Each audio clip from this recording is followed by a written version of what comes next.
Video को like करके आगे शेयर ज़रूर कर देना। जो मज़ा इसमें आ रहा है वो मज़ा तो नरम गद्दों पे नहीं आता, इसलिए कि इश्क में तकलीफ उठाने का भी एक मज़ा होता है। कोई बिलाल से पूछे सुहैब से जाने, कोई बिलाल से पूछे सुहैब से समझे, सजाए सजाए इश्क सजाए अजमते सरकार का मजा क्या है, वो लज्जत क्या है जो इश्क रसूल में सजा दी जाती है। तो उतार लिया सूली से उतारने के बाद का एक काम करो, इसको तेल की कड़ाहों में डालो। तेल गरम किया कढ़ाई के अंदर, गरम करने के बाद हजरते अब्दुल्ला को बुलाया, अब्दुल्ला इब्न हुज़ैफा को, और बुलाने के बाद उनके सामने एक मुसलमान को बुलाकर, यानी जो कैदी थे उनको बुलाकर तेल में डाल। थोड़ी देर में हड्डियां ऊपर तैरने लगी, इतना गर्म था तेल का। देखो ये अंजाम होगा का बर्दाश्त बताएं हमें, इसलिए कि जब हुस्ने यूसुफ सामने हो तो उंगलियां कटने का दर्द नहीं होता, जब हुस्ने मुस्तफ़ा सामने हो तो तेल की कड़ाई क्या हैसियत रखती है। और यार की आदत है कि वो सरे बाली जरूर आते हैं। किस लिए आते हैं? सरे बाली उन्हें रहमत की अदा लाई है, हाल बिगड़ा है तो बीमार की बन आई है। अब्दुल्ला इब्न हुज़ैफा, बस यही हाल था। कड़ाई उबल रही थी, तेल की कड़कड़ कर रही थी। ऐसे में हजरत अब्दुल्ला के लिए हुक्म होता है डाल दो इसको। जैसी तेल के करीब गए एकदम पुरसुकून थे, मुतमईन थे। इश्क वालों को नफ्से मुतमईना नसीब होता है, पुरसुकून थे हजरत अब्दुल्ला इब्ने हुज़ैफा। लेकिन जैसे ही कड़ाई के करीब पहुंचे पट आंख से आंसू निकलने लगे। बादशाह खुश हो गया, अपने मंसूबे में कामयाब हो गया हूं। क्यों? मुसलमान रो दिया। का रोको, ठहरो, पूछूं तो सही क्यों रो रहे? का मौत से अच्छे अच्छे रो पड़ते हैं, अब क्यों रो रहे हो? का वल्लाह मौत को सामने देखकर नहीं रो रहा हूं, मुझे ख्याल आया कि एक ही जान अल्लाह ने दी है, इसलिए एक जान नबी के नाम पे कुर्बान कर रहा हूं। काश मेरा अल्लाह मुझे इतनी जाने देता, मेरे जिस्म पे जितने बाल है उतनी जाने अल्लाह देता, एक एक करके सब आमिना के लाल पे कुर्बान करता चला जा। अच्छा, इसको अब मत मारो, अब इसको रूहानी अजियत दो। कैद कर दिया। बरसों पहले की तारीख है, बल्कि सदियों पहले की तारीख।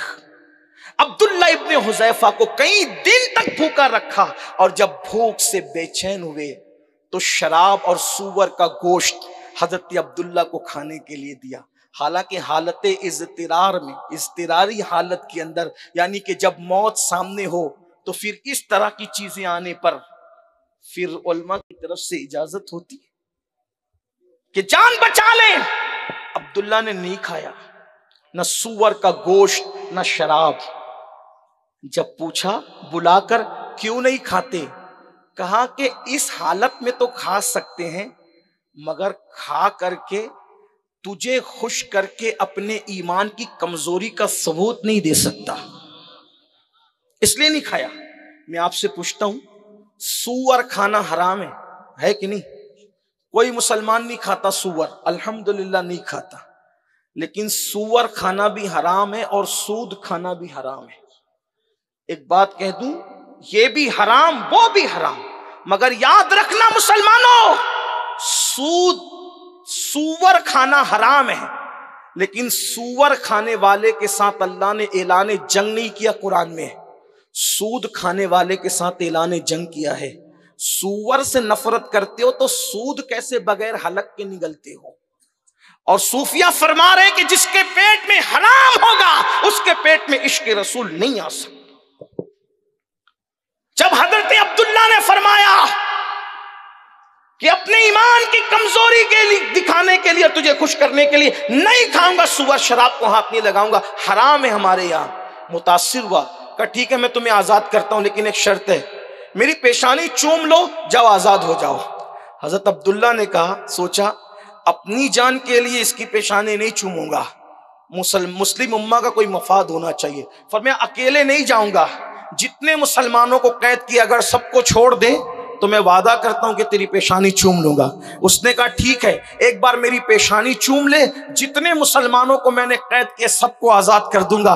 बस यही बात थी। फिर क्या हुआ, अल्लाह अकबर, उस हजरत अब्दुल्ला इब्ने हुज़ैफा ने उसकी पेशानी चूमी और पेशानी चूमने के बाद उसने सारे मुसलमानों को आजाद कर दिया। अल्लाह अकबर। जब हुज़ैफा सारे नौजवानों को लेकर पहुंचे तो फारूक आजम का दौर था। सैयदना फारूक आजम ने पूछा, उन्होंने तो तुम्हें कैद कर लिया था, कैसे छोड़ दिया? तो हजरत अब्दुल्ला इब्ने हुज़ैफा ने पूरी दास्तान सुनाई। फारूक आजम सुन के रोते रहे और कहा, मुसलमानों को आजाद कराने के लिए तुमने उसकी पेशानी चूमी। फिर आपने ऐलान फरमाया, है मुसलमानों, अब्दुल्ला ने इतना बड़ा काम किया है, अब्दुल्ला इसका हकदार है कि इसकी पेशानी चूमी जाए और सारे मुसलमान इसकी पेशानी चूमे। और उसके बाद फरमाते, शुरुआत मैं खुद करूंगा। फारूक आजम ने भी पेशानी चूमी और सारे सहाबा ने अब्दुल्ला की पेशानी चूमी। बताओ ये जुर्रत क्यों आई थी? वो इश्क रसूल की कुव्वत थी, कुव्वत इश्क थी। आज मुसलमान नौजवान बुज़दिली की तरफ इसलिए है कि कुव्वत इश्क से आज हम अपने आप को दूर किए जा रहे हैं। अल्लाह अकबर। हम कहते हैं आशिक है जिसका इश्क रसूल इतना कमजोर हो कि घर के बिस्तर से उठाकर मस्जिद, मोहल्ले की मस्जिद तक ना ले जा सके। उसका इश्क उसे जन्नत तक कैसे ले जाएगा? पता चला इश्क तो वो होता है जो मक्तल गाह भी ले जाता है और जन्नत भी ले जाता है। मुसलमानों, आज हम इश्क की बातें कर रहे हैं, रस्मी इश्क की बातें, रस्मी मुसलमानियत की बातें। हकीकत में हम इश्क मुस्तफ़ा से दूर है, मोहब्बत रसूल से दूर है। आइए इश्क का सबक सीखिए। मैं 3 बातें पढ़कर बात अपनी मुकम्मल करता हूँ। सूफिया फरमाते हैं इश्क की 3 अलामतें होती है, उसी को पढ़ के बात मुकम्मल। नंबर 1, जिससे इश्क होता है इंसान उसका जिक्र कसरत से करता है। बताओ हुजूर का जिक्र कितना करते हैं हम? खुदा की कसम, जिस दिन हुजूर का जिक्र करेंगे उस दिन गीबत से बचेंगे। आज कौन है वो जो गीबत नहीं करता? और लोग आज इतने मुत्तकी है, कहते हैं अल्लाह तौबा, मैं गीबत की नीयत से नहीं बोल रहा हूं, मैं तो सिर्फ बताने के लिए बोल रहा हूं। तो फिर गीबत और से कौन सी चिड़िया का नाम है? जो गीबत करता है वो मरे हुए भाई का गोश्त खाने वाला है। गीबत जिना से भी बदतर है। अलगीबत अशद्दु मिनज़ जिना, गीबत जिना से ही बदतर है। इतना कह दिया ना कि उसकी आंख छोटी थी, गीबत हो गई। वो तो नाटा है, उसकी आंख वो गीबत हो गई। वो तो अपने आप को बहुत होशियार समझता है, गीबत हो गई। उसकी आस्तीन तो छोटी थी, गीबत हो गई। उसकी नाक तो नकती है, गीबत हो गई। जिससे इश्क होता है उसका जिक्र कसरत से। इसीलिए तो मेरे इमाम कहते हैं इश्क सच्चा था ना, कहते हैं दहन में ज़बान। यार कोई इतना कीमती थोड़ी है कि उसके पीछे बैठ के हम उसकी गीबतें करें और उसके अमाल नामे को धोते रहें। गैरत वाले तो कहते हैं यार की यारी से फुर्सत नहीं है, किसी का नाम क्यों ले। कहते हैं दहन में ज़बान तुम्हारे लिए, बदन में है जान तुम्हारे लिए, हम आए यहां तुम्हारे लिए, उठे भी वहां तुम्हारे लिए। और इसी को हज़रत बेदम शवारसी बहुत दमदार अंदाज में कहते अदम से लाई है हस्ती में आरज़ुए रसूल, अदम से लाई है हस्ती में आरज़ुए रसूल, कहां कहां लिए फिरती है जुस्तजुए रसूल। बनाए लूं तेरी है जज्बे शौके सल्ले अला कि आज दामने दिल खिंच रहा है सुए रसूल। और आशिकों का क्या हाल होगा, वल्लाह महशर में भी एक महशर होगा, क़यामत में भी एक क़यामत होगी कि अल्लाह अल्लाह आशिकों को यार का दीदार मयस्सर होगा। बेदम शाह कहते हैं अजब तमाशा हो मैदान हश्र में बेदम कि सब हो पेशे खुदा। एक बार मुझे भी देख ले, तकरीर देखी भी जाती है, सिर्फ सुनी नहीं जाती। अजब तमाशा हो मैदान हश्र में बेदम कि सब हो पेशे खुदा और मैं रूबरू रसूल। नारे तकबीर, पेशे खुदा, नारे रिसालत, इश्क मोहब्बत, इश्क मोहब्बत, सुन्नी दावत इस्लामी। अजब तमाशा हो मैदान हश्र में कि सब हो पेशे खुदा, सब हो पेशे खुद, मैं रूबरू रसूल।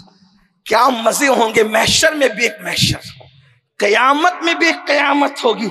और जब वो छुपा लेंगे तो उस्ताद जमन मजे में कहते ढूंढा ही करें, ढूंढा ही करे सदरे क़यामत के सिपाही, वो किसको मिले जो तेरे दामन में छुपा हो। तो इश्क की पहली निशानी, जिससे इश्क होता है उसका जिक्र कसरत से करता है। नहीं किसी को देखते, कम से कम अपने इमाम को देखो। लोग तकलीफ में आह करते हैं और खुशी में वाह करते हैं। वो कैसा कलंदर था जो तकलीफ में आह भी करता तो औरों के नाम आह नहीं करता, औरों के नाम आह नहीं करता, और वो खुशी में वाह करता है तो भी औरों की वाह वाह नहीं करता। जब उसे खुशी होती तो वो कहता है वाह क्या जूदो करम है। खुशी की वाह भी यार के नाम है और गम की आह भी। दो जुमले कह के मैं अपनी बात पूरी करता हूं कि भाई की मैयत पर भी जब वो कलम उठाते हैं तो कोई मरसिया लिखने की बजाय कहते हैं आंखें रो रो के सुझाने वाले, जाने वाले नहीं आने वाले, वही धूम उनकी है माशा अल्लाह, मिट गए आप मिटाने वाले, हुस्न तेरा सना देखा ना सुना, कहते हैं अगले जमाने वाले, जगमगा उठी मेरी गोर की खाक, तेरे कुर्बान चमकने वाले, क्यों रजा आज गली सुनी है, उठ मेरे धूम मचाने वाले। इश्क होता है तो इंसान यूं जिक्र करता है। बाकी दो बातें फिर कभी, अगर दौरान गुफ्तगू कोई गलती हो तो अल्लाह पाक माफ फरमाए। अस्तगफिरुल्लाह रब्बी इन्ना रब्बी लगफूरुर रहीम व मा अलैना इल्लल बलाग। अस्सलामु अलैकुम व रहमतुल्लाहि।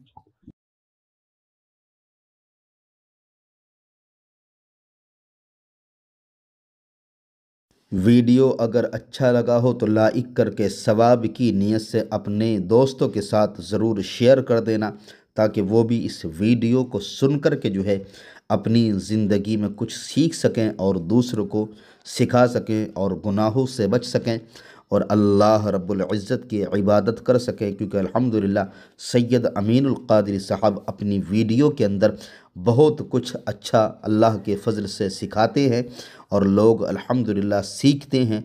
बड़े बड़े गुनहगारों ने सीख करके जो है अपने गुनाहों से तौबा कर ली है और नमाजी बन गए हैं, गुनाह छोड़ दिए हैं।